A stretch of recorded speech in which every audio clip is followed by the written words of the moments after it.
자, 오후 2시에 제가 정각에 기자회견문을 발표할 예정입니다. 자, 그 전에 제가 좀 사전 좀 설명 좀 드리도록 하겠습니다.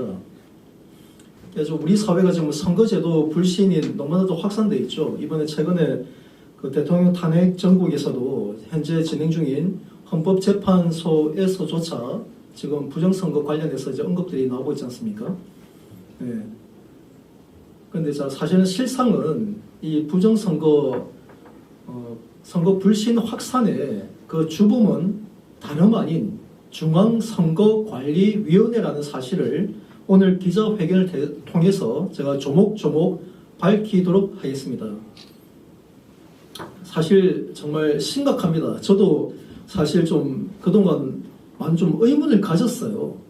여러 차례 이미 과거에는 이제 2017년 이전에는 진보 진영에서 이 부정선거의 늪에 빠져 있다가 지금 2017년 보궐대선 직후부터 우리 자유애국 진영의 이 부정선거의 어떤 이 돌풍이 정말 심각하게 일었죠.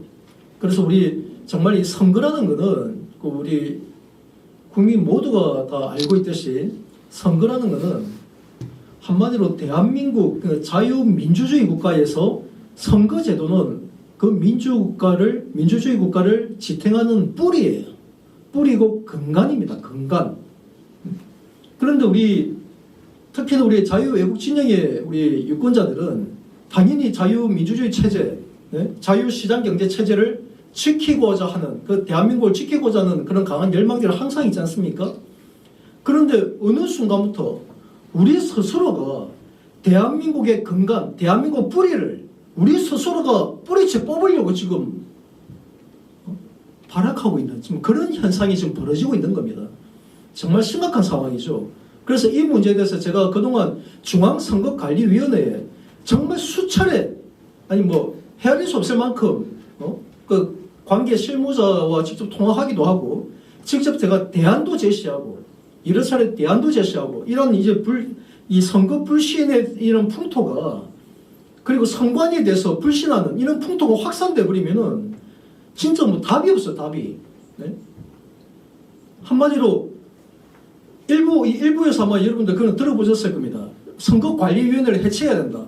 선관위를 해체하고 선거관리 업무를 행안부가 행정안전부가 맡아야 된다. 이런 미친 소리까지 지금 우리 거리낌 없이 우리 자유애국 진영에서조차도 그런 목소리가 나오고 있습니다.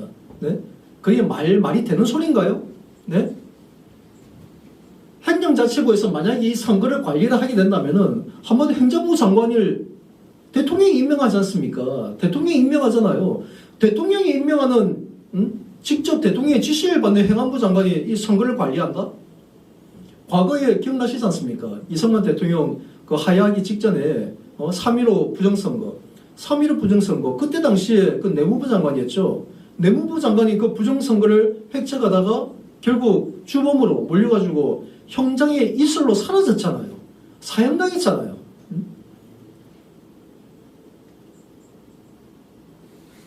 그만큼 우리 자유애국 진영에서 너무나도 무책임하게 선관위에 대해서 어떤 그 불신하는 풍토가 확산되다 보니까 달리 대안이 없어. 대안 제시를 못해요. 그동안. 그런 것도 정말 심각한 문제인데 그래서 사실은 이제 선관위에 대한 이런 이제 불신이 확산되는 것에 대해서 중앙선거관리위원회가 정말 사활을 끌고 이 문제를 해결했어야 되거든요. 해결하기 위해서 제가 구체적인 대안 제시하고 있는데 그동안 이게 안 되더라고. 제가 많은 노력을 했었습니다. 이 기자회견문 내용에도 다 언급되어 있지만 이 원주에 있는 이제 원주 선관위, 그 강원도 선관위, 그 중앙 선관위까지 제가 직접 몇 차례 방문을 해서 담당 실무자에게 구체적인 사안에 대해서 문의하기도 하고 대안을 제시하기도 하고 또 예를 들어서 이번 작년이죠. 작년 총선 직전에 제가 그 중앙선거관리위원회에다가 저희가 정보 공개 청구를 했습니다. 정보 공개를 청구했는데 그 내용인즉슨 실제 선거 현장에서 투개표 사무에 대한 우리가 참관을 하잖아요. 양 후보나 정당에서 추천한 사람들이 참관을 하는데 참관인이 실제 사전투표, 투표, 개표 사무원들이 매뉴얼대로 업무를 진행하는 절차들을 참관인들이 전혀 모르고 있어요. 전혀 모르는 상태에서 참관이 되겠습니까? 솔직히 될까요? 참관인들이 실제 투개표 사무가 어떻게 진행되는지에 대한 이해가 없는 상황에서 투개표 현장에 가본들, 네? 가본들 눈뜬 봉사예요. 눈뜬 봉사 한마디로. 네? 그러니 지난번에 지난 총선 2020년 총선 직후 배춧잎 투표지 일장기 투표지 여백이 안 맞는 투표지 이발인 투표지 별별 투표 다 나왔잖아요. 네? 사실 이런 투표지들은 투표 현장에 나올 수도 있어요. 나올 수 있으면은 분명히 거기서 어떤 누군가가 문제가 제기되고 유권자가 문제 제기하든 하면은 그러면 참관인들이 이게 만약에 배춧잎 투표지에 잘못 오염된 네? 그 투표용지가 지역구 투표용지가 딱 꺼내서 내버려두면 되는데 이걸 잡고 있다가 그냥 안쪽으로 밀려 들어가가지고 그 다음 장에 나와야 될 비례대표 투표지 앞에 선관위 청인 부분이 하단에 찍혀 나오는 경우가 배춧잎 투표지인데 이렇게 오염된 투표지가 나왔을 경우에 매뉴얼에 보면 절차가 다 있습니다. 절차가 어떻게 하라고. 네? 투표관리관에게 보고를 하고 그리고 유권자에게는 이제 보고하게 되면은 다시 재출력이 가능합니다. 동일한 1년번호로 해가지고 재출력이 가능하면은 새롭게 출력된 내용을 유권자에게 주고 오염된 투표지는 별도의 봉투에 담아가지고 투표가 종료되고 선관위에 이거 반납을 할 때 같이 이제 반환하면 되거든요. 그런 절차가 있어. 그런데 참관인들이 이런 절차를 모르니까 투표관리관이 그 절차도 하는지 안 하는지도 확인도 못하고 네? 그런 일들이 지금까지 최근 선거까지 이런 일이 벌어졌어요. 그러니까 선거가 끝나면 무슨 배춧잎 투표지 이상한 투표지 돼가지고 이 부정선거론자들에 의해 가지고 지금 개판되고 있지 않습니까 지금. 그래서 제가 중앙선거관리위원회에다가 투개표 사무원들이 보는 매뉴얼을 사전에 공개를 해라. 사전에 중앙 홈페이지에다가 중앙선관위 홈페이지 그 비밀도 아니거든요. 비밀자료 아니에요. 그 쉽게 말하면 실무적인 내용들이야. 실제 이 매뉴얼만 보면은 개표 과정까지 해가지고 모든 절차들 다 나와 있어요. 그 안에. 이걸 사전에 공개를 해라. 그래서 참관인들이 미리 내용을 숙지를 하고 어느 정도 숙지를 하고 맡은 바 자기 지역에 가가지고 거기서 진짜 그 투개표 참관인으로서 소임을 다할 수 있게끔 해야 되지 않느냐라고 자세하게 그 내용을 보냈습니다. 사실 그 보낸 목적도 있어요. 네? 그게 뭐냐면은 투개표 사무원들과 투개표 관리관 있잖아요. 투표관리관, 사전투표관리관, 투표관리관들이 물론 저는 공정하게 할 거라 믿고 싶습니다. 네, 당연히 공무원들이고 네, 대부분 공무원, 교사, 은행원 그리고 공기업 임원들로 이제 거기 공직선거법에 명시가 되어 있습니다. 네? 근데 제가 지난번 알아보니까 또 선관위에서는 투표 사무원에 투개표 사무원에 특정하게 직분에 제한이 없다고 그러는데 난 분명히 공직선거법에 명시가 되어 있거든요. 그게 공직선거법에 분명히 이제 그런 공무원과 교사 그리고 은행관 네? 그리고 이제 공기업 이제 임원으로 딱 정해져 있는데 그래서 어쨌든 제가 이제 그 중앙선거관리위원회에다가 이 투개표 매뉴얼을 공개를 해달라라고 이제 그 사전에 전공에 청구를 했었는데 웬걸 중앙선관위에서 홈페이지에는 공개할 수 없다라고 하더라고. 그나마 저한테는 이메일로 보내주더라고요. 저한테는 개인적으로 이메일로 보내주던데 아니 그게 무슨 대단한 거라고. 응? 자 일단 2시간 됐으니까요. 제가 오늘 그 기자회견문 내용에는 그동안에 제가 이제 그 부정선거 관련해 가지고 이 말도 안 되는 몰상식한 그 거짓 선동을 해왔던 민경욱과 공병호 네? 등에 대해서 제가 그동안 비판하는 그리고 조목조목 반박하는 내용의 이제 기자회견이나 그런 영상들을 많이 촬영했지만 오늘은 그 대상이 중앙선거관리위원회입니다. 중앙선거관리위원회의 불법적인 그런 선거관리 실태에 대해서 낱낱이 제가 고발하는 시간을 갖도록 하겠습니다. 네, 기자회견문 낭독을 시작하도록 하겠습니다. 연이은 대통령 탄핵은 단임제 대통령제의 근간을 허문다. 공직선거관리제도 불신 확산의 주범은 중앙선거관리위원회다. 이번 윤석열 대통령의 비상계엄 사유에 선관위에 의한 부정선거 의혹이 들어간 경우에 대해서 먼저 말씀드리도록 하겠습니다. 작년 12월 3일 비상계엄을 선포한 윤석열 대통령이 계엄 선포 사유 중 하나로 투개표 부정선거 의혹을 제기한 것에 대하여 심히 안타까운 입장이다. 국민권익위에서 2023년 9월 11일에 보도자료로 배포한 선관위 채용비리 353건 적발은 헌법기관인 선거관리위원회를 신뢰하고 있는 모든 국민을 분노케 하였으며 2022년 제20대 대통령 선거 당시 코로나 확진자 소쿠리 대리투표 논란으로 책임지고 사퇴한 김세환 사무총장의 자녀를 포함하여 28명의 고위직 선관위 공무원들이 고발되었다. 이 사건 직후 10월 11일 강서구청장 보궐선거 하루 전날이 10월 10일에 선관위 서버에 대한 북한의 해킹 취약점을 점검했던 국정원과 키사 한국인터넷진흥원입니다. 그리고 선관위의 합동점검 결과에 대해 국정원과 선관위 간에 이견이 있음을 핑계로 국정원과 선관위가 180도 다른 결과를 발표하여 선관위에 대한 국민 불신을 극대화시켰다.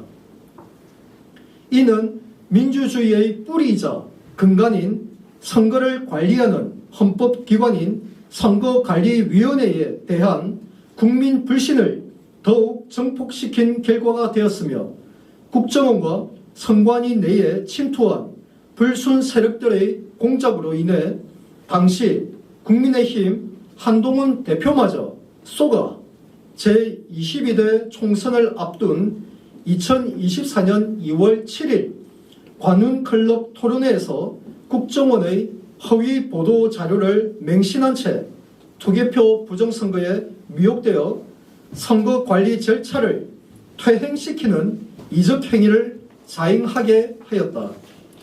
결국 윤석열 대통령조차 당시 국정원의 허위 보고로 인한 투개표 부정선거에 미혹되어 비상계엄 당시 선관위의 계엄군을 파견하기에 이른 것이다. 당시 선관위 서버를 점검하고 두 국가기관이 전혀 상반된 결과를 발표했던 국정원과 선관위 실무자들과 이를 승인한 책임자들에 대하여 감사원과 국민권익위에서는 특별감찰을 실시하여 국기문란죄로 엄중히 처벌해야 한다. 선거관리위원회가 투개표 부정선거 논란 확산의 주범인 이유에 대해서 말씀드리겠습니다. 첫 번째, 2020년 4.15 총선 직후 가로 세로 연구소죠. 가세연의 불법 정치 자금 수수 혐의를 묵인 방조했다. 총선 완패 직후에 가로 세로 연구소 강용석과 김세희입니다. 가로 세로 연구소에서 부정선거 실체를 밝힌다며 100여 곳의 선거구 재검표 소송비 명목으로 자금 60억 상당의 불법 펀드 모금 행위를 인지했음에도 형식적인 고발 조치만 취하고 방조하여 보수진영 유권자들로 하여금 가세연, 공병호, 민경욱 등의 몰상식한 투개표 부정선거 거짓 선동에 매몰되도록 방치하였다. 두 번째로 참관인과 일반 유권자에게 투개표 사무 절차에 대한 상세 정보 제공을 제한했다. 제22대 총선 직전인 3월 20일에 행실본에서 정보공개 청구를 통해 총선 전에 사전투표 그리고 투표, 개표 관리 매뉴얼을 중앙선관위 홈페이지에 공개하여 투개표 참관인들이 투개표 사무 절차를 정확히 숙지하고 제대로 참관 업무를 할 수 있도록 요청하였음에도 중앙선관위는 정당한 사유 없이 투개표 관리 매뉴얼을 홈페이지에 공개하지 않아 보수 진영 유권자들이 투개표 부정선거 거짓 선동에서 벗어나지 못하도록 공작한 사실이 있었다. 과거 2017년 보궐대선 직전까지는 진보 진영 유권자들이 투개표 부정선거 거짓 선동의 늪에 빠져 투표 의욕을 상실하여 선거에 참여하지 않아 매 선거에서 패배한 전례가 있었는데, 작금에는 보수 진영 유권자들을 투개표 부정선거의 늪에 빠뜨려 투표 참가율을 떨어뜨려 매 선거에서 보수 진영이 패배하고 있다. 세 번째로, 관내 사전 우편 투표 처리 절차를 고의로 사전에 홍보하지 않았다. 2024년 제22대 국회의원 선거 당시 관외 우편 투표 처리 절차를 사전 선거일이었던 4월 5일과 6일입니다. 사전 선거일 전에 홍보하지 않고 사전 선거 종료 직후에 보수 진영에서 선관위가 관외 우편 투표를 바꿔치기 하고 있다며 선동당하자 부정선거에 미혹되어 있던 보수 진영 유권자들은 이미 사전 투표가 바꿔치기 당했으니 당일 투표해봐야 선거 패배는 자명하니 투표 의욕이 떨어져 적지 않은 수의 보수 성향 유권자들이 당일 투표를 포기하여 결과적으로 국민의힘 완패로 이어졌던 것이다. 만약 중앙선관위가 그동안 관외 우편 투표함을 CCTV가 없는 사무국장실에 보관했던 이유가 관내 사전투표원 관리 절차와 달리 사전투표 종료일 이후부터 수차례 투입되는 점으로 인한 오해 확산을 막을 목적이었던 것을 감안한다면 사전투표 개시 이전에 관외 우편 투표 처리 절차를 공개했다면 보수 진영 유권자들이 당일 투표에 대거 참여하여 선거 결과는 지금과 분명히 달랐을 것이다. 자, 바로 밑에 보면 영상 이미지 하나가 있습니다. 여기 보시면 이제 중앙선거관리위원회가 4월 8일 날 공개한 내용입니다. 이어서 하겠습니다. 이 영상에서도 관외 우편 봉투는 선거 당일 4월 10일이죠. 선거 당일 투표 종료 시각인 18시입니다. 투표 종료 시각까지 오후 배송된, 잘못 배송된 거죠. 오후 배송된 관외 우편 투표가 관할 선관위에 도착해야 유효표로 인정되어 관외 우편함에 투입하고 18시 이후에 도착하는 관외 우편 봉투는 무효로 처리한다는 절차를 고의로 누락시켰다. 이 영상에조차도 이 내용은 없습니다.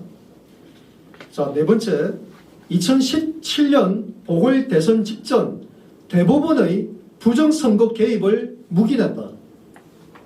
당시 유력한 홍준표 후보의 대법원 심리 계류 중이었던 정치자금법 위반 성완종 리스트 사건 아시죠?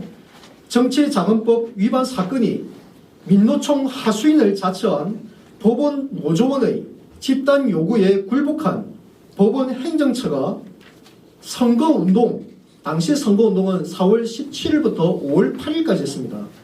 선거운동 개시 하루 전인 4월 16일에 대법원 2부 김창석 대법관에게 배당하여 홍준표 후보의 패배에 결정적인 영향을 준 사실이 있음에도 당시 중앙선관위는 침묵으로 일관했고 결국 문재인 후보가 당선되도록 중앙선관위는 직무를 유기하였다. 홍준표 후보를 낙선시킬 목적으로 선거운동 개시 하루 전에 대법원 2부 김창석 대법관에게 배당된 사건은 그해 12월 22일에서야 대법원의 무죄 확정 판결을 받았다. 자, 다음으로 선거 관리 절차에 대한 국민 신뢰 회복을 위해 선관위가 추진해야 할 일들에 대해서 제가 언급하도록 하겠습니다. 자, 첫째, 중앙선관위는 부정채용 등으로 입사한 조직 내 불순 세력들을 발본세곤하여 일소하라.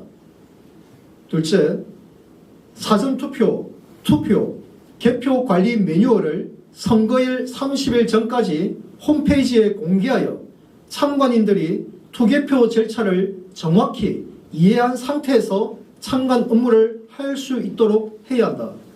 셋째, 전국 시, 군, 구 단위 선관위에 선거가 없는 연도를 지정하여 30일간 사전투표부터 당일 투표 종료 후 개표되는 일체의 절차와 관련 장비를 전시하여 관할 지역 유권자들이 기한 내에 자유롭게 지역 선관위에 방문하여 직접 시연할 수 있도록 하여 현행 개표 시스템이 전자개표가 아닌 수개표임을 이해하고 선거 절차에 대한 국민 신뢰를 회복시켜라.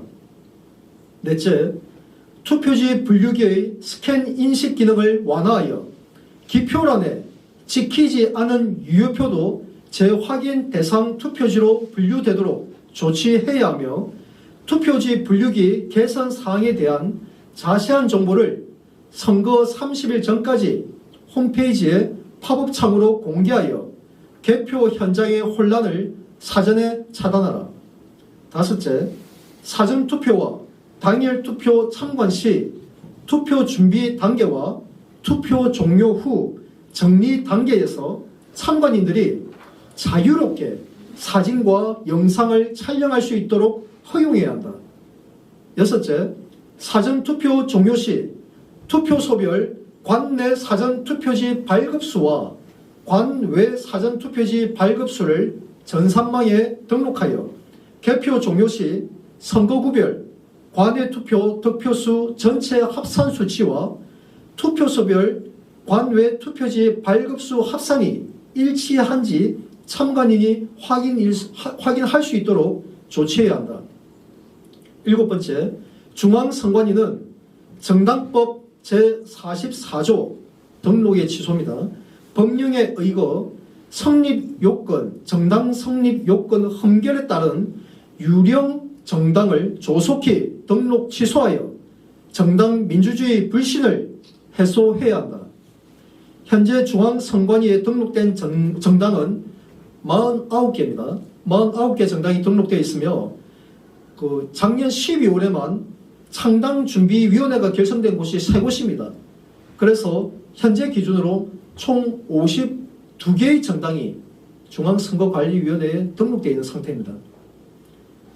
제22대 총선 때 38개 정당이 참여했고 그 중에 0.1% 미만으로 득표한 정당이 21개며 0.1에서 1% 미만 득표한 정당이 10개 정당입니다. 자, 정당 성립 요건은 5개 이상 시도당이 있어야 되고 시도당별 1,000명 이상의 당원이 확보되어야 합니다. 자, 이러한 규정이 있음에도 불구하고 지금 선관위는 이 규정을 준수하지 않고 한마디로 유령 정당들을 그냥 방치하여 매 선거 때마다 그 비례 투표용지가 뭐 50몇 cm 1m까지 나중에는 갈 여지까지 발생하는데 이거는 한마디로 미친 짓이죠. 선관위 직무유기라고 보여집니다.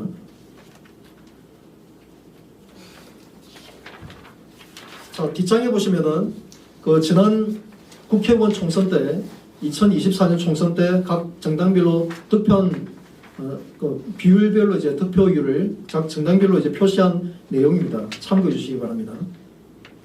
자, 그리고 대통령의 비상계엄 선포와 철회 그리고 탄핵 정국으로 인한 국가 불안에 대하여 입장을 밝히겠습니다. 또 한 번의 대통령 탄핵 정국을 맞아 온 국민이 국가를 염려하고 걱정하는 이 사태에 대하여 여야 정치인 모두는 국민 앞에 석고되지 않은 심정으로 서야 한다. 윤석열 대통령의 비상계엄 선포로 인해 그 시각 깨어있던 모든 국민들은 저마다 걱정과 불안으로 향후 벌어질 사태에 대하여 밤잠을 멀리하며 국회의사당 현장을 TV를 통해 지켜봤었다. 드디어 올 것이 온 것인가? 지난 수십 년 동안 우리 사회 저변에서 체제 전복을 위해 압력하던 반국가 좌익 세력들을 대통령의 비상계엄 담화문 내용처럼 일소할 수 있을 것인가? 그러나 계엄 직전 상황을 돌아보면 김건희 여사에 대한 야당의 야만적인 특검 추진과 명태균이라는 자의 여론조작 부정선거 행태가 수면 위로 올라오던 터라 이재명 대표가 장악한 더불어민주당의 의회 독재에 맞선 대통령의 비상계엄 선포는 국민적 지지를 이끌 명분을 쥐기에는 분명 부족했다. 그러나 비상계엄 이후 대통령에 대한 비이성적인 구속과 탄핵 심판 과정에서 국민이 부여한 대통령의 임기와 책임을 포기하지 않고 헌법 절차에 따라 성실히 재판에 임하는 대통령의 모습을 보면서 한편 안도감이 들기도 한다.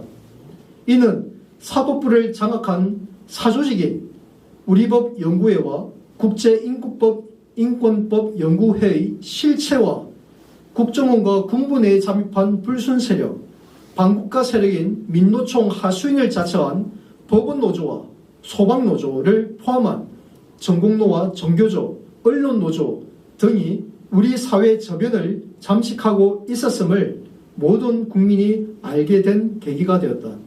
결론적으로 대통령 탄핵은 기각되어야 하며 설령 대통령과 영부인에게 범죄 혐의가 있다면 임기 종료 후에 예외 없이 엄정한 사법 심판을 받으면 될 일이다. 박근혜 전 대통령의 헌재 만장일치 파면은 대통령 스스로 임기를 완수할 의지가 없었기에 내릴 수 있는 결정이었으나 국민이 부여한 대통령의 임기와 책임을 끝까지 완수할 의지가 확고한 윤석열 대통령을 연이어 파면한다면 대한민국의 안녕은 멀어질 것이다. 자, 끝으로 제주 4.3 유족회는 역사 왜곡을 중단하고 서북청년단 명예회복에 앞장서야 한다. 2023년 4월 3일 제75주년 제주 4.3 국가추념식이 열리던 제주 4.3 평화공원 입구에서 제주도민의 왜곡된 역사인식을 바로잡기 위해 서북청년단 깃발 집회를 예고하였고 사전에 관할 제주경찰서 담당 정보관과 충분한 사전협의를 통해 헌법에서 보장한 집회를 개최하려 하였으나 제주 민노총 세력들과 일부 제주 4.3 유족회 관계자 수백 명의 집단 위력 시위로 집회를 방해당한 사실이 있었다. 결국 제주 4.3 유족회장을 대신하여 유족회 창립 멤버인 박영수 강사와의 면담을 가졌고 추후 임원회의를 통해 재건 서북 청년 단원들과 공개 대면하여 역사적인 화해의 자리를 갖기로 약속을 받고 평화공원에서 물러나 2차 집회 예정 장소였던 해병혼 해병대 기념탑에서 서청 깃발 집회를 개최하였다. 그런데 다음 날인 4월 4일 제주 KBS 탐나는 제주 프로그램에 제주 4.3 유족회 양성주 대회 부회장이 출연하여 유튜브 수익 계정도 없던 서북청년단 채널을 언급하며 평화공원에서의 충돌 과정을 생방송 촬영하면서 수익 창출로 돈벌이하고 있었다는 명백한 거짓 선동을 공영방송에서 버젓이 자행하는 모습을 보면서 박영수 강사와의 면담 약속이 물거품이 된 것을 확인한 직후 제주 민노총 임기환 위원장과 제주 4.3 유족회 양성주 대회 부회장을 집회 방해 제명으로 형사 고소하였으나 2023년이죠. 8월 30일에 기소 의견으로 검찰 송치된 지 16개월 만인 작년 12월 30일자로 대통령 탄핵 정국을 이용하여 불이한 제주검찰 이동환 검사가 불기소 이유서에 궤변을 늘어놓으며 불기소하였다.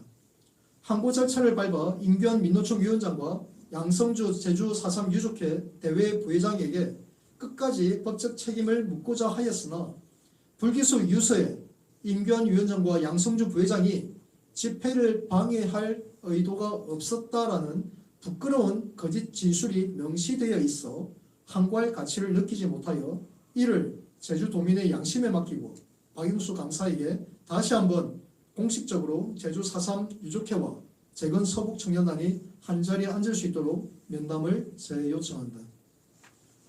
자, 이것으로 제가 오늘 그 기자회견문 내용은 전체 낭독을 했습니다. 제일 뒷페이지를 보시면은 이게 흥미로운 겁니다. 이런 사진을 이거 다른 데가 이 원주입니다. 원주 그 A도로 지하상가입니다. 이게 2020년도 총선 당시에 2020년도예요. 2020년도 문재인 정권 때 총선 당시에 소방청이 그때 당시에 문재인 정부가 그랬죠. 지방직 공무원이었던 소방직 공무원을 국가직 공무원으로 전환했지 않습니까?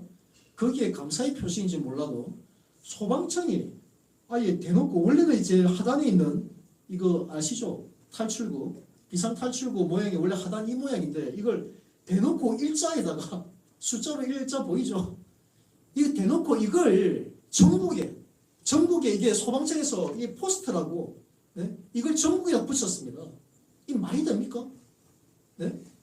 이 명백한 소방 공무원의 선거 개입 아니에요? 중앙선관위가 여기에 대해서 한마디도 안 했어요. 실제 부정선거는 이런 데서 벌어지고 있습니다. 심각한 범죄들은. 자, 그러면 제가 앞에 기자회견문 전체를 제가 낭독했는데 이제 중간중간을 제가 그 부연 설명을 드리도록 하겠습니다. 첫 페이지 하단에 보시면은 그 표가 있습니다. 이거는 국민권익위에서 국민권익위 보도자료 일부를 발췌한 부분입니다. 2023년 9월 11일자죠. 자, 국민권익위 그때 당시에 아마 기억하실 겁니다. 그 감사원에서 중앙선거관리원을 감사를 하겠다고 하니까 그들이 거부를 했죠. 자기는 헌법기관이라면서 거부를 하다 결국 이제 국민권익위의 이제 그 조사는 받겠다라고 동의를 한 상황에서 결국 시간을 질질 끌다가 결국은 이제 그 조사 대상이 2017년 1월 1일부터 23년 5월 31일 기간 중에 선관위에서 실시한 공무원 경력 채용 과정의 적정성 여부에 대해서만 조사한 겁니다. 그 범위 내에서만 조사를 했는데 조사 기간은 52일이었죠. 여기서 채용 비리가 353건이 확인된 겁니다. 353건. 이따 뭐 언론에 여러분들 보셨을 거예요. 사무총장, 박상원 사무총장의 자녀가 거기 그 원래 지방직 공무원으로 있다가 거기 어디더라? 그 강화군청에 근무하고 있다가 이제 수평 이동한 거죠.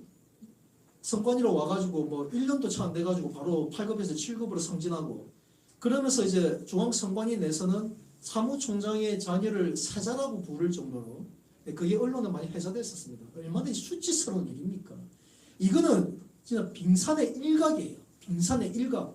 저는 정말 궁금했어요. 제가 솔직히 뭐 지역 갈등이나 이런 얘기는 제가 안 하는데 예전에 제가 한 4, 5년 전에 중앙선관위에다가 담당 실무자하고 통하다 보면 아니 그분들이 대놓고 전라도 사투리를 막 쓰더라고. 다른 분 바꿔달라고 또 얘기해 또 거기도 전라도 사투리를 써. 어디 전라도입니까? 그게 어떻게 중앙선거관리위원회 그게 많이 채용이 됐나 정말 좀 궁금했어요. 저는 이건 정말 빙산의 일각이에요.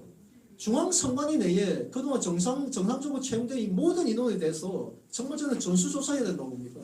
혹시 일각에서 우려하는 뭐 5.18 유공자 아니면 깜깜이 유공자죠. 그 누군지도 실체도 없는 그 유공자 혜택을 받고 특혜를 입고 선관위에 대거 그들이 들어와서 선거관리 업무에 대해서 파악을 한 후 아까 제가 계속 언급했던 대로 자기 진영에 과거에는 진보 진영의 부정성이 늪에 빠져 있었거든요. 그들 다 일깨워내고 일깨워낸 다음에 우리 보수 진영 유권자들이 이제 부정선거 늪에 빠뜨려가지고 선거 참여를 못하게 하는 거예요. 선거 참여를. 심각한 행위입니다. 그래서 제가 아까 선관위가 해야 될 일 중에 조직 내에 혹시 부정 채용 환자가 있는지 다시 한번 확인을 하고 각자 자기 업무에 대해서 제가 아까 이 중간중간 언급한 내용들을 한번 살펴보시면은 중앙선관위 정말 심각했어요. 심각한 범죄 많이 저질렀습니다. 아주 교묘하게.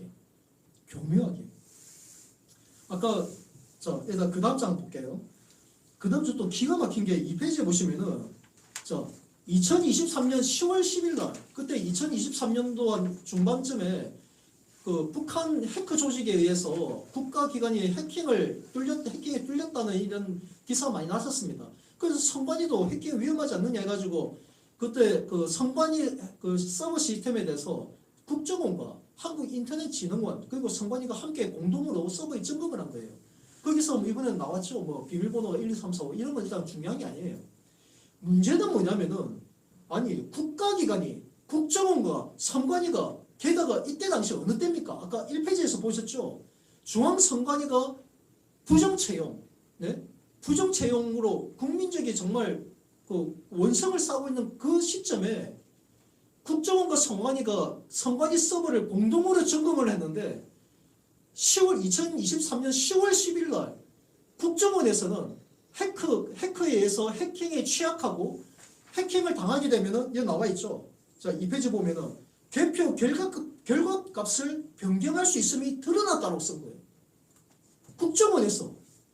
제가 이걸 보고 깜짝 놀랐어요.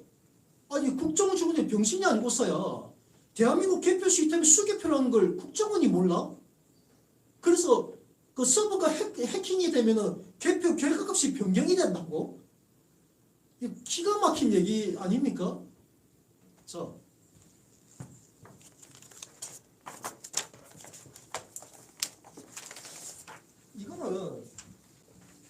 이거는 이 국정원의 담당자는 난 분명히 저는 불확실하고 봅니다. 불순세력이라고 봐요. 자, 이게 제 17대 대통령 선거, 17대 대통령 선거 이명박이죠. 이명박 대통령 당선됐을 당시에 그때 당시에 개표 집계 상황표를 내가 지금도 갖고 있어요. 네? 개표 집계 상황표를 여기 우산동 제3도 이 데이터들을 네, 이거는 입력한 데이터 값입니다. 이게 지금 선관위 홈페이지에 수치를 만약에 해킹을 한다고 해가지고 이 숫자가 바뀝니까? 이 숫자가? 그리고 이거는 그겁니다. 언제야? 이거는 이제 지방선거 때, 네? 2022년 지방선거 당시에 이거 개표 상표 다 수기로 기재돼 있잖아요. 수기로 모든 투표소 이 정도 분량 제가 갖고 있어요. 네? 저는 관심 있어서 갖고 있는데 개표 현장에 가면은 거기 기자들이나 그리고 각 후보자에서 그 추천한 이제 핵심 참모들은 한 분씩 다 갖고 있어. 왜? 다음 선거를 대비해야 되니까. 이게 데이터가 있는데 서버에 있는 값을 해킹하면 이게 바뀝니까? 네? 그리고 선거에서 당선은 여기에서 결정이 돼요. 이 개표 상표에서. 아니 이렇게 상식적인 거예요. 지난번 국회의원 선거도 마찬가지입니다. 이거 국회의원 선거입니다. 국회의원 선거 결과치도 제가 다 갖고 있어요. 네? 자, 이런 아주 지극히 상식적인 거예요. 그런데 국정원이 다른 기관도 아니고 국정원이 해킹을 해가지고 보안관리가 위협하여 해커가 개표 결과값을 변경할 수 있음이 드러났다. 이게 도대체 뭐죠? 무슨 궤변이죠? 네? 초등학생도 아니고 개표 결과값이 어떻게 바뀝니까? 해킹을 하면 수치가 바뀝니까? 이거 내만 갖고 있나? 네? 개표소에 참가했던 수많은 참관인들 다 갖고 있는데? 자, 이게 2023년 10월 10일 날 중앙선거관리위원회가 이걸 발표를 했어요. 제가 너무 기가 막혀가지고 국정원에서 이게 발표를 했고 중앙선관위에 바로 내가 전화를 했습니다. 담당자와 직접 통하면서 야, 당신들 국정원이 이따위로 발표한 거 니네들 알고 있냐? 알고 있대. 응? 근데 왜 안 막았냐? 하니까 한다는 소리가 그래서 우리 선관위에서도 따로 보도자료를 냈습니다. 그래서 제가 바로 확인을 해봤습니다. 확인해 보니까 바로 그 밑에 거예요. 그 밑에 보면 선관위에서는 보도자료에서 뭐라고 나왔냐면은 우리나라의 선거 관리 과정에는 안정성 및 검증 가능성을 보장할 수 있는 다양한 제도적인 장치들이 많은 데 있어 선거 결과 조작은 사실상 불가능하다. 그리고 우리나라의 투개표는 실물투표와 공개 수작업 개표 방식으로 진행되며 쭉 나와 있죠. 자, 국정원은 개표값이 해킹을 당하면은 개표 결과값을 변경할 수 있음이 드러났다고 있고 선관위는 선거 결과 조작은 사실상 불가능합니다. 180도 다른 발표를 당일날 같은 날짜에 발표한 거예요. 이게 나라입니까? 이게 제정신이에요? 국정원과 선관위가 전혀 상반된 내용을 두 개 동시에 발표를 하면서 국민 유권자들한테 알아서 믿으세요. 알아서 믿으세요. 국정원 믿든 선관위 믿든 알아서 믿으세요. 이게 지금 이게 제정신입니까? 저는 이놈들은요. 선관위는 어떤 발표를 한 거예요, 발표를? 홈페이지에 자기는 홈페이지에 보도자료에다가 이걸 올린 거예요. 방송이 아닌 게 아니고. 올리다 보니까 그때 언론에서 아까 말씀드렸잖아요. 1페이지에 봤듯이 이미 선관위가 부정채용 문제 때문에 국민 불신을 당하고 있는 상황인데 이런 문제가 터지니까 국민은 당연히 특히나 우리 자유애국 진영이 부정선거 옆에 빠져있는 우리 진영의 유권자들은 국정원 말을 안 믿겠어요? 국정원 말을? 네? 선관위 말 믿겨집니까 이게? 선관위가 그 사무총장의 아들을 뭐 세자라고 부르고, 네? 완전히 뭐 대대손손 이렇게 말도 안 되는 그런 대한민국에 있을 수 없는 후진국이나 있을 법한 그런 완전 세습이 이제 자임되고 있는 이 선관위를 국민들이 믿었겠냐고요. 당연히 국정원 말을 믿죠. 그래가지고 한동훈 대표마저 지난 총선 직전에 6월 8일이죠. 6월 7일 2024년 6월 7일 날 관훈클럽 토론에서 기자가 질문을 하니까 한동훈도 국정원의 보도자료, 국정원의 결과 발표를 믿고 거기에 아주 맹신을 해가지고 근데 한동훈 대표도 어찌 보면 진짜 어리석은 거죠. 네? 어리석은 거죠. 그러면서 전자개표가 아닌 수개표를 해야 된다. 이 미친 소리를 한 거예요. 지금 하고 있는 게 수개표인데. 그래가지고 지난번 총선 때 한마디로 수검표. 그것도 황당합니다. 네? 선관위에서 아니 한동훈 대표가 그런 전자개표라고 얘기하면서 수개표해야 된다 이런 멍청한 소리를 하면은 그게 잘못됐다는 거 사실 그 팩트를 전달해 줘야 되는데 안 했어요. 안 알려주고 그냥 그래 한동훈 대표마저 그렇게 주장을 하니 그래 우리가 바꿔주는 신용을 해볼게. 그러면서 이미 수개표를 하고 있으니까 또 수개표를 한다고 말할 수는 없고 수검표 절차를 추가하겠다. 이런 정신나간 짓을 한 거예요. 완전 개표 절차, 대한민국 선거관리제도에 대해서 완전 퇴행의 길을 걸어버린 거예요. 퇴행. 네? 한 단계 진보가 아니라 완전 거꾸로 역행을 하는 그걸 중앙선거관리위원회가 자행을 했습니다.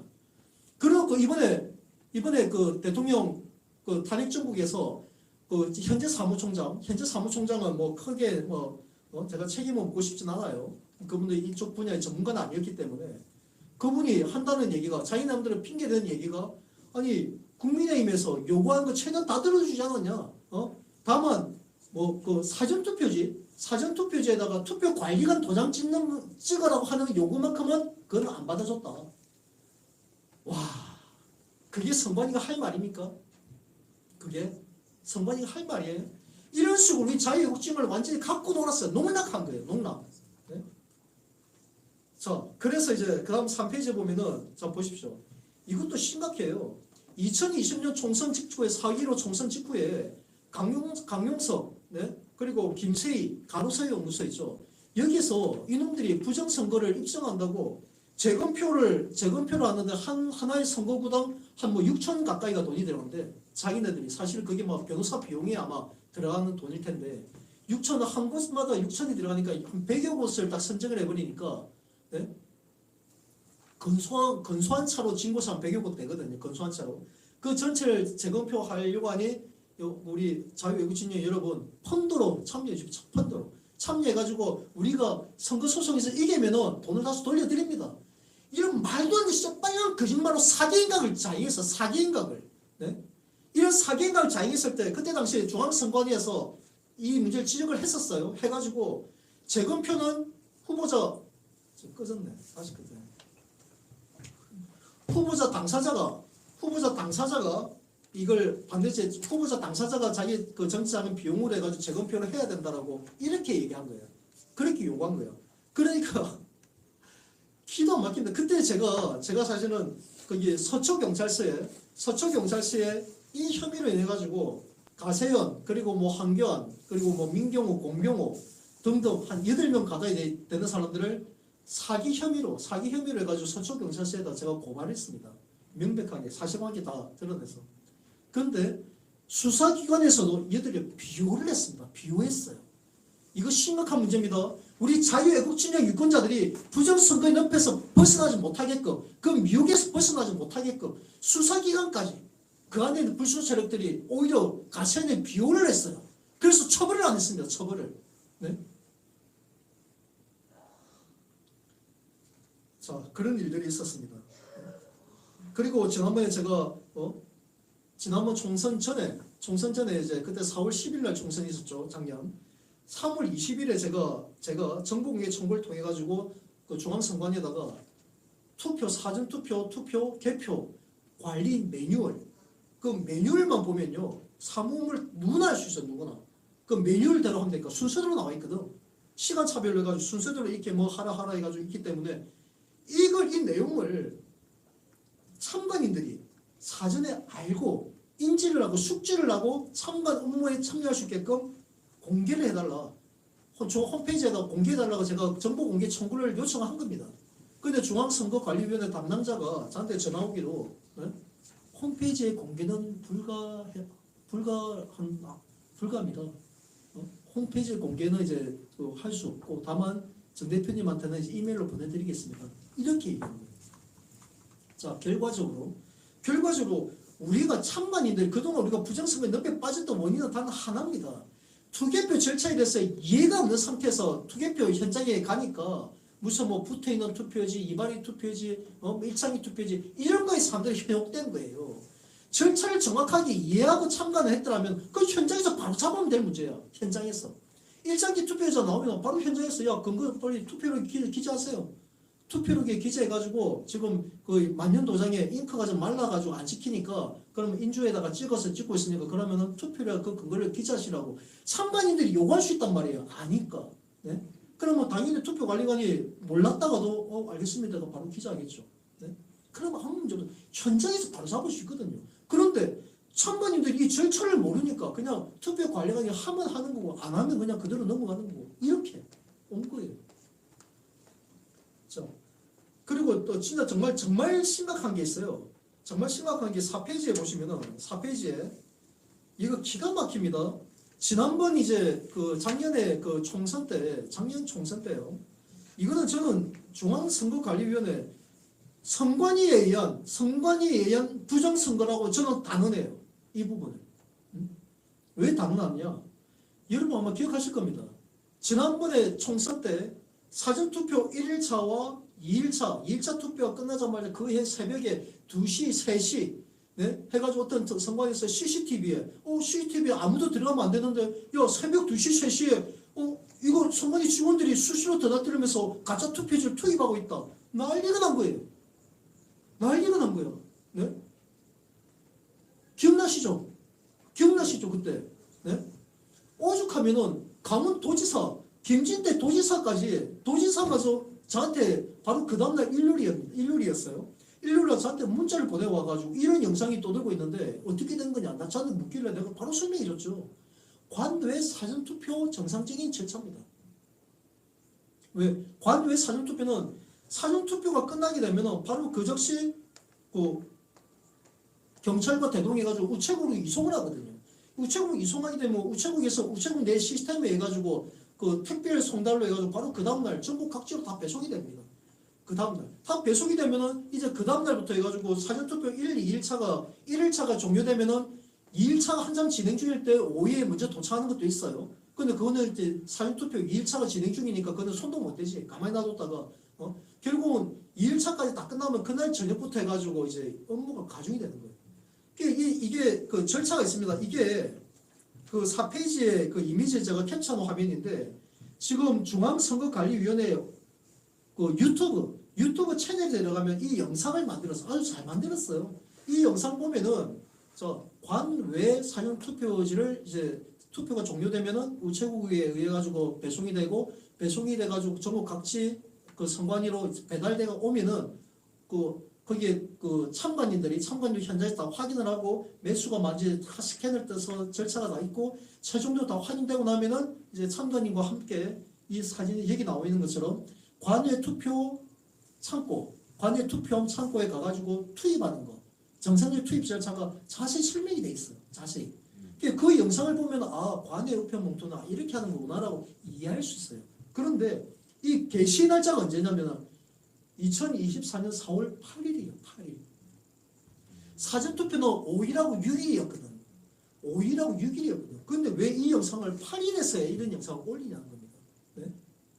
이거는 왜냐면요. 이게 이전에는 이전 선거까지만 하더라도 지난번 대통령 선거까지만 하더라도 관외 사전투표하면 이렇게 별도의 창고에 보관을 안 했습니다. 그때까지 안 하고 각 선관위에 그 CCTV가 없는 사무국장실에다가 관외 투표함을 딱딱 비치를 해놨었어요. 그 이유가 뭐냐면 이 문제 때문에. 왜? 새벽에 언제든 확인이나 투입을 해야 되는데 CCTV가 있으면은 유권자들이 이 절차를 모르면 오해할 거잖아. 근데 선관위도 참 웃긴 놈들이죠. 아니, 사전에 공개를 하면 되잖아. 네? 관외 사전투표는 이렇게 절차가 그친다. 그래서 사전투표 1, 2차 끝나고 그 다음날까지 새벽 늦게까지 계속 이제 투입, 그 업무가 진행이 되니 CCTV에 뭐 사람들이 왔다 갔다 하더라도 관외 창고는 그렇게 정상적인 절차라는 것들을 사전에 홍보만 했더라면 아 그렇구나 이해할 거 아니에요. 사전에 홍보했음에도 불구하고 유권자들 중에서 야 좀 바꿔치기 하고 있네 이렇게 하면 미친놈 아니에요? 네? 그런데 의도적으로 사전투표 1, 2차가 종료된 그 다음날 4월 8일날 이 영상을 올려놓고 자기네들 할 거 다 했다. 이러고 있는 거예요. 자, 이런 식으로 선관위가 아주 교묘하게 아마 이 업무를 담당했던 이 담당 실무자가 있을 겁니다. 선관위. 이놈은 저는 불순사력이라고 봐요. 의도적으로 이 자유외국주의 유권자들을 부정선거 늪에 빠뜨릴 목적으로. 그래서 지난번에 총선 때 1, 2차가 딱 끝나고 난 다음에 이 논란이 엄청나게 일었죠. 일고 나니까 우리 유권자들 중에 내 속초에 있는 우리 동지가 저한테 전화가 와가지고 정 대표님 어떻게 합니까? 이번에도 선관위가 사전투표함을 다 바꿔치기 하고 있다는 게 별통이 났네요. 네? 이미 다 바꿔치기 했네요. 당일 투표하면 뭐합니까? 어차피 졌네요. 이번 선거 또 졌네. 네? 선관위에서 이거 투표함 바꿔치기 하는 걸 우리가 못 막았으니까 또 졌네요. 투표 안 할랍니다. 하면 뭐하면 괜히 선관위 지자들한테 명령만 주는 거 아니냐. 이렇게 저한테 얘기하더라고요. 이렇게. 그래서 제가 그분한테는 자세히 설명을 해줬죠. 네? 다행히 그분은 투표에 참여했습니다. 그러나 부정선거에 미혹되어 있던 사람들은 이 영상을 보고 투표할 맛이 나겠어요? 투표를 의욕이 나겠어요? 선관위가 이렇게 이미 사전투표를 통째로 바꿔치기 하고 있는데 네? 투표율이 떨어져서 지는 거예요. 그래서 당일 투표율 떨어진 거예요. 이거는 진짜 선관위 내에 있는 그 불순 세력들이 네? 의도적으로 이제 알잖아요. 우리 그 자유외국진에게 민경이나 공병우나 이런 자들 통해 가지고 사전 투표하면 도둑 맞는다. 사전 투표하지 말고 본 투표하십시오라고 우리 보수진영 유권자들 다 승동을 해놨어. 그러니까 보수진영 유권자들은 사전 투표 할 수 있는데도 아니 그냥 맞아 당일 투표한 게 맞겠지. 당일 투표로 대부분 몰렸어요. 그럼 자연스럽게 사전 투표는 진보진영 유권자가 몰리는 건 당연한 거예요. 당연하지 않습니까? 네? 우리 자유진영 유권자들은 당일 투표로 몰렸잖아. 그러니까 사전투표는 진보적인 유권자들은 그런 거 사이 없이 그냥 일반적으로 참여했기 때문에 사전투표가 그들이 많은 건 지극히 당연한 결과예요. 그게 정상적인 결과예요. 왜? 우리가 당일투표로 유도했잖아요. 유도. 네? 자 보세요. 이게 이제 결정적인 겁니다. 사전투표를 이미 그들은 투표했잖아요. 진보적인 유권자들은 투표를 했습니다. 그러면 보수진영 유권자들은 이제 당일투표에 참여만 하면 되는데 저놈들의 계략이 바로 이거예요. 자 이제 자유진영, 그 보수진영 유권자들이 당일 투표를 참여하지 않을 수 있는 계략을 짜내보자. 바로 이 계략이었던 거예요. 사전투표 끝나자마자 사전투표 다 바꿔치기 했다라고 이 거짓선도 퍼뜨려버리니까 보수진영 유권자들은 그냥 여기 미혹되어 있던 사람들은 당일투표 참여 안 했습니다. 그래서 의외로 이전 선거에 비해서 투표율이 떨어졌어요. 네? 실제로. 그래가지고 전국의 각 지역에서 정말 근소한 표로 졌던 것은 저는 이런 공작, 중앙선관위 내에 있는 이런 불순 세력들, 그 실무자들, 이들 통해가지고 선거에 지령 영향을 줬던 겁니다. 자, 이 결과로 해가지고 우리가 많은 의석을 잃었죠. 자, 그래서 이거 또 제가 이제 그 5페이지에 보시면 자, 부분들은 제가 언급했던 부분들이고 자, 이제 그걸 해야 됩니다. 선관위가 이번에도 제가 이제 원주에서 지난번에 총선 때 원주에서 실제로 있었던 일입니다. 개표장에서 같이 계셨던 분도 아마 기억하실 겁니다. 개표장에 있었던 일이에요. 사전투표가 종료된 다음에 사전투표가 종료가 딱 되고 나면은 그 노트북이 있습니다. 노트북에 이제 관내 사전투표 발급수와 관외 사전투표 발급수가 딱 찍혀 있어요. 화면에. 저는 그걸 사진을 찍었습니다. 근데 선관위에서 못 찍게 하는 거예요. 못 찍게 하는 거야. 선관위에서는 그들이 주장하는 바에 따르면은 투표함만 봉인이 잘 되어 있는지 찍는 것만 허용하지 그 외에는 못 찍게 하더라고. 내가 이의제 얘기했죠. 이미 그 전부터 내가 사무국장 찾아가가지고 나는 모든 전 과정을 찍을 거다. 왜? 우리 자유신영의 유권자들이 지금 아직도 부정선거 늪에 빠져 있으니 그분들 일깨우기 위해서라도 모든 전 과정을 제가 촬영을 해가지고 그 홍보 영상을 올리겠다. 허용해달라. 사진을 요청을 했거든. 그런데도 사전투표 종료한 다음에 그걸 못 찍게 하더라니까. 그래서 난 끝까지 찍었어. 나 찍겠다고. 근데 처벌할 테면 처벌해. 처벌 조항 있어? 내가 선거 기간도 투표 중에는 찍으면 안 됩니다. 투표 중에는 유권자의 투표의 자유투표를 방해할 우려가 있기 때문에 그거는 안 됩니다. 처벌 조항이 있어요. 하지만 선거가 종료되고 관리하는 정리하는 단계에서 사진 찍는다고 처벌 조항은 없어요. 네? 그래서 난 찍었지. 내가 당구동 사전투표소에서 딱 화면에 있던 걸 내가 찍었던 거예요. 근데 무슨 일이 있었는지 아십니까? 개표 당일날 그 관내 사전투표함이 선관위에 보관돼 있잖아요. 그래서 제가 선거가 이제 종료되는 그 시점에 제가 개표장에 갔다가 이제 다른 일행들하고 함께 선관위로 이동했습니다. 선관위로 이동해가지고 관내 사전투표함이 보관되어 있는 창고 거기에 봉인되어 있는 봉인지 이상 여부 우리 눈으로 직접 다 확인을 하고 그리고 그 서명에 참여했던 사람 서명 다 확인을 해가지고 이상 없음을 확인한 다음에 봉인지를 뜯었어요. 그래 그 안에 있는 이제 관내 사전투표함을 하나하나 차곡차곡 다 옮겨 거기 그 아르바이트생을 통해 옮겨가지고 대형 트럭에다 싣고 개표장으로 이동했습니다. 개표장 이동을 했는데 자 여기서 문제는 그겁니다. 당일 투표하면 당일 투표소에서 다 투표가 종료되자마자 투표록이 있거든. 투표록 보면은 우리 투표소에 당일 투표입니다. 투표소에 투표지가 만약에 1000매가 왔다. 1번부터 1000번까지 1년 번호가 왔는데 그 중에서 500장만 유권자에게 배부됐고 나머지 여분의 투표지 501번부터 1000번까지는 남아있다는 게 투표록 제일 처음에 다 기재를 합니다. 기재가. 그럼 그 부분을 기재된 부분을 복사를 하든지 해가지고 이걸 바로 그 투표함이죠. 투표함에다가 딱 붙여요. 붙여가지고 그대로 바로 이제 그 개표장으로 오거든요. 그럼 개표장 오면 거기서 다 확인을 해가지고 이제 개표장 안으로 내려 들어오는데 그럼 이거는 문제가 없죠. 왜? 투표장에서 직접 이제 실제 배부된 투표용지가 기재된 걸 그대로 가지고 들어왔으니까. 그런데 문제는 관내 사전투표함은 이미 3, 4일 전에 4월 5일날 6일날 투표를 하고 선관위에 보관을 했는데 선관위가 사전투표도 사전투표록이 있거든요. 실제 기재된 그냥 그걸 복사를 해와가지고 투표함에다 딱 현장에 붙여놓으면 되는데 그러질 않고 엑셀 작업을 한 거야. 엑셀에다가 개운동 매표이고 당구역 매표고 쭉 작업을 해가지고 그걸 출력을 해와가지고 현장에서 다 붙여놨네. 그러니까 사전투표하면 딱 종이에 딱 보니까 개운동에 몇 매, 당구동에 몇 매가 들었다라고 표시가 딱 붙어 있어요. 그런데 실제로 까보니까 다 틀린 거예요. 네? 어느 한 곳에서는 개운동에서는 1200매가 있다라고 돼 있는데 실제 자동 분류기를 돌려보니까 1500매가 나오는 거야. 300매가 왜 더 많아졌어? 그때 원주 개표장에서도 부정선거론자도 몇 놈 있었거든요. 그놈들이 이거 투표지 300장이 어디서 투입했다. 이 미친 소리를 하는 거예요. 네?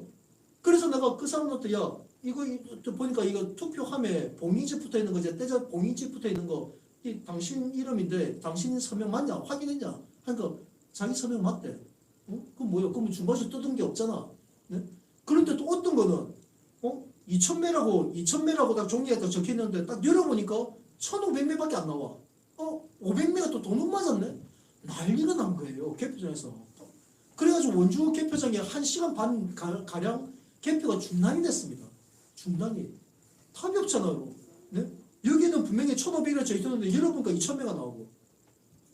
그래서 제가 처음에는 저놈들이 너무 뭐가 문제 있다고 했는데 나중에 이제 선거 계장이 저한테 좀 자기도 좀 뭔가 좀 이상한 것 같아 확인 한번 해보겠다 하면서 원주 선관위에 갔다 와가지고 저한테 전화를 주는데 하는 얘기가 그 선거 자기네 직원이 너무 피로해 과로에 너무 지쳐가지고 이거 엑셀 시트를 복사해가지고 옮기는 과정에서 잘못된 시트를 옮겨가지고 모든 데이터 다 어그러져 버렸다라고요. 이렇게 얘기하더라고요. 근데 그건 누가 입증합니까? 누가? 네? 그 말을 누가 입증할 수 있냐고. 아무도 없잖아.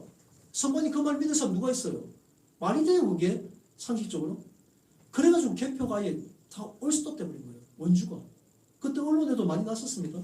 그런데 정말 천만다행스럽게 선관위에서도 찍지 말라고 현장 투표 관리관도 찍으면 안 됩니다 했던 건 난 강행이니까 내가 찍었거든요. 처벌했으면 처벌해. 나 찍겠다고. 찍어놨던 게 마침 있었던 거야. 당구동 사전투표 그 2일차 이제 사전투표 걸 내가 딱 찍어놨는데 마침 당구동 2일차 게 이제 딱 개함되기 직전에 네? 개함부의 그 칸에서 개함되기 직전에 뚜껑이 열리기 직전에 딱 대기하고 있었던 거예요. 그래서 제가 그 사진 찍었던 데이터를 가서 딱 비교를 해봤어요. 비교를 해보니까 실제 그 당구동에 그 적혀 있는 숫자하고 내가 찍은 숫자하고도 안 맞아. 안 맞아. 그래서 제가 이제 그때 당시 선거관리위원장한테 제안을 했죠. 제안해가지고 제가 다행히 그 위원장님 지금 이거는 선관위가 잘못한 거기 때문에 이 상태로는 개표 진행이 안 됩니다. 네? 그러나 다행히 제가 사전투표 참관인을 했을 때 노트북에 그 숫자를 내가 사진을 찍은 게 있다. 찍은 게. 다른 사람들은 자기네들 사진 못 찍게 하니까 메모를 다 해왔거든. 메모를. 각자 다 메모를 갖다 집계를 했더라고. 그 표를 그래가 집계했는데 사실 그것도 믿을 수가 없잖아요. 표를 해놓는데 그 숫자 어떻게 바꾸는지 누가 어떻게 검증하냐고. 다행히 내가 사진 찍은 게 있어가지고 이게 있으니 저 당구던 게 아직 열리지 않았다. 그래서 제가 참관인들을 우리 선거관리위원장님께서 각 정당 참관인들 한 자리에 불러 모아주시면 제가 이 데이터를 가지고 저 당구동 한 열었을 때 지금 숫자가 안 맞지만 실제 열어가지고 자동 불교에 통과했을 때 그 수량과 여기에 적혀 있는 사진에 나와 있는 수량이 일치하면은 그 선관위 직원의 착오로 업무 착오로 있었던 우리가 인정을 하고 투표 진행하는 걸로 제가 설득을 해보겠다. 그렇게 해가지고 투표 그 선거관리위원장이 알겠다고 자기가 모아보겠다. 그래가지고 투표관 다 불러 모았어. 참관인들 다 불러 모은 상태에서 제가 설명을 했죠. 그러니까 일부 뭐 부정선거론자들은 막 발광을 했죠. 그런데 대부분 사람들 믿을 수 있잖아. 찍은 거니까 내가 사진 찍은 거니까. 그래서 그들한테 다 공유를 해주면 다 확인하고 같이 까보자 해가지고 당구동함을 다 깔 때 전부 다 그 곡만 다 주시했거든요. 정말 천만다행스럽게 한 장도 틀림없이 100% 일치한 거예요. 그 숫자가 정확하게 일치한 거예요. 그래서 개표가 진행된 거예요. 그래서 이걸 한 겁니다. 제가 이 몇 번째야? 다섯 번째. 그 선관위가 추진해야 할 일에서 다섯 번째 보면은 사전 투표와 당일 투표 참관 시에 투표 준비 단계, 준비 단계와 투표 종료 후 정리 단계에서 참관인들이 자유롭게 사진과 영상을 촬영할 수 있도록 허용해야 한다. 바로 이거예요. 제가 다행히 그때 사진 찍었기 때문에 그 우리 원주 개표장에서 그 논란을 막을 수 있었어요. 솔직히. 확진한 건 일부라는 건 아닙니까? 그래서 저도 솔직히 한편으로 의심스러웠던 게 아니 그 데이터 시트를 잘못 옮긴다는 말이 되나? 왜냐하면 사전투표 이런 걸 다 갖고 있거든 자기네들이. 한 번만 확인하면 되는데 선거관리가 더 장난이야. 네? 나도 한편으로는 이 원주 선관위 그 선거개장 이 사람들이 저 원주에서 마저 이 부정선거 논란을 불을 지피려고 의도적으로 이런 장난질을 하다가 나한테 걸린 건가? 솔직히 그런 생각까지 제가 했었어요. 진짜. 네. 어쨌든 그런 경우에서 그래서 제가 5번에 지금은 투표만 허용해서 안 되고 투표 과정 유권자가 투표하는 과정에서 우리가 촬영하면 안 돼요. 절대 촬영하면 안 되지만 투표 개시 전과 종료 후에는 자유롭게 사진과 영상을 찍을 수 있게끔 허용해야 된다는 거예요. 이것만 하면 많은 논란이 사라집니다. 네? 그리고 진짜 매뉴얼들을 한 30일 전에 선거 30일 전에 미리 공개해 놓으면은 유권자 참가자 다 보잖아. 일반 유권자도 보잖아. 일반 유권자도 봤을 때 이게 투표지가 잘못 발급되면은 이게 재출력을 요구할 수 있구나. 재출력이 되구나. 이 절차 유권자도 알고 있으면은 배춘입 투표지 받아가지고 그대로 하겠습니까? 네? 안 하죠. 당연히 이의제기하고 바꿔달라 요구한 다음에 그거는 이제 선관위에다 반납하면 되니까 기록이 다 남기고 유권자도 모르니까 그냥 주는 대로 그냥 가서 투표한 거예요. 근데 또 결정적인 게 또 있습니다.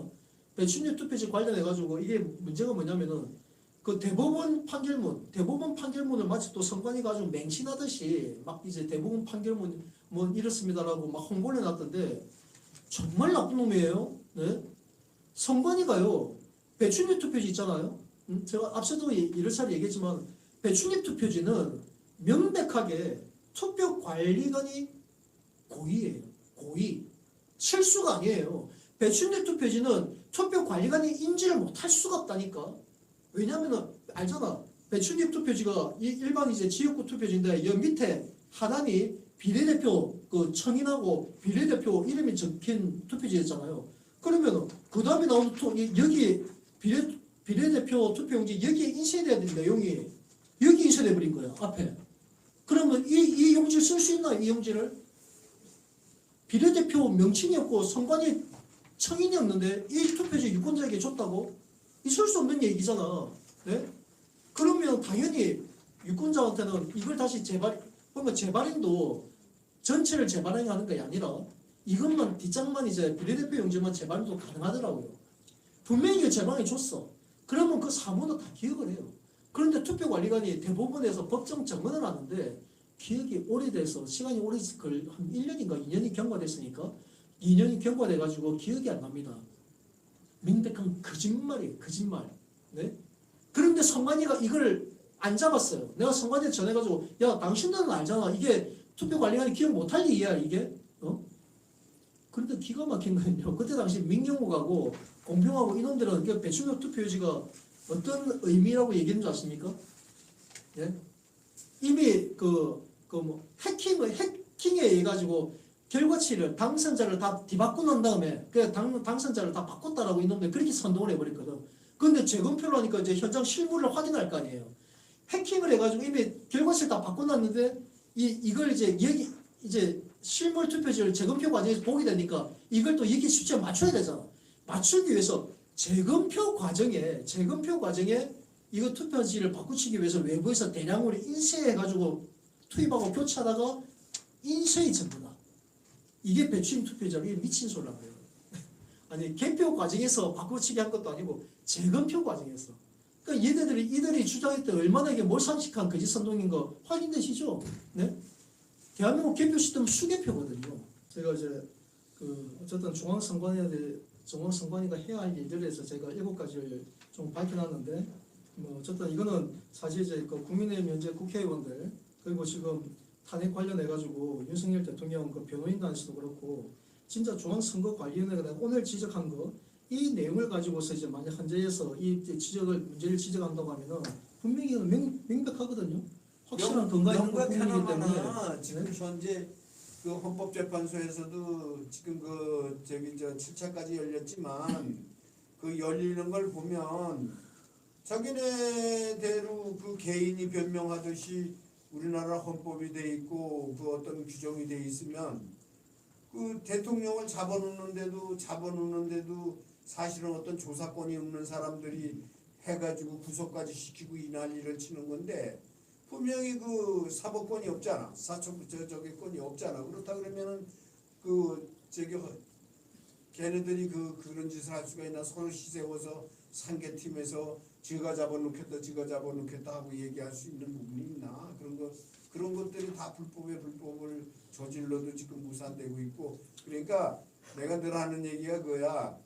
저기 검찰은 사실상 어떤 과도하지만 예를 들어서 3년에서 5년 그러면 사실 최고형을 5년 때릴 수도 있고 그렇지만 판사라는 데 사람들은 자기 진짜 양심에 따라서 법리에 따라서 판단을 해줘야 민주주의의 법치는 살아 있어야지만이 민주주의의 보람이 있는데 지금은 민주주의가 완전히 망각해버린 거야. 민주주의가 없는 거야. 얘기할 게 없어. 실질적 권한을 가진 사람들이 안 하고 있는데 앞에서 아무리 수만 명이 모여서 진짜 얘기를 해도 걔네들이 꿈쩍도 안 했는데 정함철이 한 사람이 기자회견한다고 그래서 그놈들이 들어줄 것 같으면 벌써 여태까지 안 들어주겠어? 어쨌든 저는 그래요. 어차피 제가 모든 걸 다 책임질 수 있는 입장은 아니기 때문에 내가 할 수 있는 도리까지만 다 하는 것이고 그 이후에는 이제 저도 하늘에 맡겨야죠. 맡기고 정말 이제 좀 깨어있는 그나마 이번에 전환길 강사처럼 거기 깨어있는 사람이 있다면 이런 사람들 연결만 되면 참 좋은데 자국 연결만 되면은 바로 일단 제가 마지막으로 마무리하도록 하겠습니다. 어쨌든 이번에 제가 오늘 기자회견했던 주된 내용은 중앙선거관리위원회의 어떤 잘못들, 불법 행위들, 부정 행위에 대해서 저희가 조목조목 지적을 했고요. 이제 그 문제들에 대해서는 이제 뭐 국민의 힘이나 좀뭐 실력 있는 사람들이 나서서 이걸 좀 실현화시키는 일들을 해야 될 거라고 생각합니다. 뭐 제가 그 이후에 뭐 고발하고 이런 행위를 저는 하지 않을 겁니다. 제가 그럴 좀 여건이 안 되기 때문에 어쨌든 저는 문제 제기를 좀 하고 그런 상황이고, 어쨌든 뭐 끝으로 저는 윤석열 대통령의 탄핵에 대해서는 단 하나입니다. 어차피 우리 대통령제는 5년 단임제이기 때문에 네? 윤석열 대통령이 끝까지 본인이 자기 그 임기 그리고 자기 어떤 그 책임 그 의무에 대해서 끝까지 준수하게 끝까지 이행하겠다는 의지가 확실하잖아요. 지금 확고한 그런 상황인데 지금 헌법재판소가 만약에 이제 지난 박근혜 대통령 탄핵 때처럼 만약에 탄핵이 인용하게 된다면 진짜 이거 엄청난 그 후폭풍이 일 거예요. 잠깐만요. 이제 그 마무리로 제가 그 서북청년단 관련된 마지막 페이지에 있는 내용을 제가 언급을 하고 마무리 짓도록 하겠습니다. 그 지난 이제 2023년 4월 3일 날 제가 이제 제주도에 내려갔었죠. 우리 그 위원장과 함께 내려갔었는데 내려가서 이제 제주도민들이 과거 제주 4.3 역사에 대해서 심각하게 지금도 여전히 왜곡하고 있어요. 제가 이 타이틀에 뭐라고 뒀냐면은 서북청년단 명예회복에 앞장서야 한다고 했습니다. 그 이유인즉슨 그때 당시에 거기 박영수 강사님 제주 4.3 유족회의 그 창립 멤버예요. 그 유족회 창립 멤버이자 그 감사를 맡고 있던 박영수 강사님하고 제가 대화하는 내용도 영상에 그 생방송으로 다 공개가 되어 있습니다. 그때 제가 뭐라고 얘기했냐면 그분도 저한테 그 말 하더라고요. 자기 조부가 서북청년단에 해가지고 무참하게 학살당했는데 어떻게 그런 단체를 그 깃발을 들고 있어 제주도에 와서 깃발 들고 하느냐 저한테 막 이제 항의하듯이 얘기하시길래 제가 그분한테 그 말을 했어요. 충분히 그 아픔을 이해합니다. 그러나 강사님의 조부께서 선택했던 나라가 어떤 나라인지 정말 모르십니까? 제가 그 얘기를 했습니다. 당신의 조부가 선택했던 나라는 사회공산주의 나라였어요. 네? 지금의 자유 대한민국이 아니지 않냐고. 당신의 조부가 선택했던 나라는 공산사회주의 국가였다고. 과연 지금 그 나라에서 당신들이 지금 살고 있다면 과연 지금도 당신 조부들을 존경하고 사랑스러워했을까? 자랑스러워했을까요? 저는 그분한테 그 말을 바로 했습니다. 분명히 물론 그때 당시 조부들은 공산주의 실상을 몰랐기 때문에 사회주의의 그 더러운 위선을 몰랐기 때문에 미혹돼서 따랐겠지.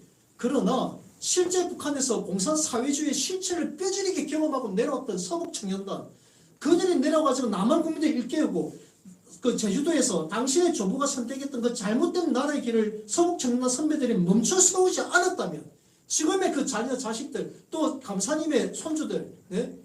지금의 번영된 대한민국에서 과연 살 수 있을까요? 네? 그래서 저는 그분께 얘기했죠. 분명히 그 당시의 조부도 분명히 하늘나라에서 그때 당신을 학살했다는 조부를 학살했다는 서북청년단 선배를 만난다면 오히려 고마워할 거라고 고마워했을 거라고 네? 저는 그 말을 그분한테 그대로 전달했습니다. 네? 그러면서 저는 진정으로 이제 화해를 해야 될 때가 아니냐. 그러면 그분들이 그거는 공감을 하시더라고요. 그 심정이 인정하시더라고요. 저는 그래서 이제 제주 4.3 유족회가 더 이상의 역사 왜곡은 중단해야 됩니다.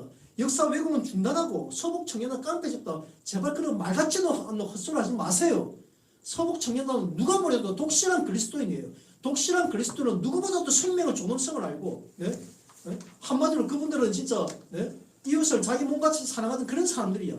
다만 그 시대 상황에서 국가를 선택하는 그 상황에서 나라에 존망이 걸리는 그 상황이기 때문에 수많은 그 동지들 가족들이 그 공산당에 의해서 죽임을 당하고 그들이 내려왔음에도 불구하고 남한 국민들 일깨우려고 온전히 헌신했던 그분들이에요. 그래서 저는 제주 4.3 유족들이 진짜 과거의 서북청년단의 그분들의 명예를 회복시키고 진정으로 과거의 아픈 역사를 화해하는 그런 자리를 진짜 만들어 주십사라고 다시 한번 부탁드립니다. 네? 박영수 강사님께 정말 다시 한번 부탁드립니다. 제주 4.3 유족회와 저희 서북청년단의 재건에 함께하고 있는 많은 이제 어르신들이 계시고 동지들이 있습니다. 그분들과 함께 한 자리에 모여서 공식적으로 공개적으로 네? 과거 역사를 되짚어보면서 정말 잘못된 것이 있으면 바로 잡아야겠죠. 하지만 과거에 그 선배들이 정말 옳았다고 하면 이제 당신들은 인정을 하고 네? 그분들 명예를 여러분들 앞장서가지고 명예를 회복시켜 주십시오. 제가 오늘 이걸로 이 요구를 드리면서, 그리고 마지막으로 제가 임기환 제주 그 민노총 위원장, 임기환 위원장하고 양성주 거기 제주 4.3 유족회 대회 부회장에 대해서는 사실 내가 항고 절차를 밟으려고 했습니다. 항고 절차를 밟아가지고 거기 제주 검찰 진짜 이동원 검사 정말 불의한 놈이에요. 탄핵 정국 딱 터지고 나니까 그제서야 이걸 불기소 때렸더라고. 근데 불기소 내용은 자세히 읽어보니까 기도 안 차요. 네? 그 현장 이름은 다 보셨죠? 제가 거기 제주도에 수백 명 에워싸가지고 그놈들 폭력적으로 폭언으로 위압을 가는 거. 그러면서 이놈들 한간 진술 내용을 보니까 집회를 방해할 의도가 없었다라고 기재돼 있어. 그게 그 사람들이 정말 진술했던 내용인지, 아니면 이동환 검사가 불기소하기 위해서 그놈이 조작해가지고 궤변을 늘어놓은 것인지는 모를지라도 어쨌든 그 불기소 기소에 그 내용이 명시되어 있기 때문에 제주도민 여러분들께서 이걸 제가 다 공개했습니다. 직접 판단하십시오. 그리고 양성주 이자는 KBS 나가가지고 제가 그때 당시 같이 있었잖아요. 유튜브 서북청년단 유튜브 계정을 수익 창출이 안 되는 계정이었거든요. 안 되는 계정이었어. 실제 본 사람도 2-3명밖에 없었어. 근데 양성주란 자가 분명히 그놈 확인을 했어. 네? 그 시청자도 없고 수익 계정이 안 되는 거 확인했음에도 불구하고 KBS 공영방송에 나가가지고 우리가 그 현장에 가가지고 실시간으로 방송하면서 수익 창출을 하고 있었다면서 우리를 정말 조롱도 아니죠. 그런 식으로 우리를 이제 음해했습니다. 공영방송에서 새빨간 거짓말로. 네? 그동안 우리가 솔직히 우리 자유외국 진영의 이제 많은 이제 선배들이나 이런 어르신들이 정말 저는 아니라고 너무나 나태했다고 봐요. 진짜 저도 솔직히 몰랐어. 진짜 헌법재판소에 우리 법 연구회하고 그 소속된 자가 진짜 4명 과반수까지 차지할 정도까지 이 정도까지 왔다는 걸 한 가지 정말 부탁드리는 거는 윤석열 대통령이나 그리고 거기 변호인단에 정말 부탁드리는 거는 제발 어설픈 거짓으로 거짓의 수개에 맞서려고 하지 마세요. 어설픈 거짓으로 저 거짓의 수개인 종북새끼 맞으면 그냥 100점 100패예요. 그들에게 아주 조리돌림 나갑니다. 조림돌림. 네? 제발 정신 차리시고 이 부정선거 관련해서만큼은 정말 중앙선거관리위의 이 불법 행위, 이 부정행위, 제가 오늘 언급했던 내용 이것만을 가지고서 선관위를 지적하고 문제를 타격하세요. 그럼 반드시 이깁니다. 네, 그래서 오늘 이걸로 기자회견을 마치도록 하겠습니다. 감사합니다.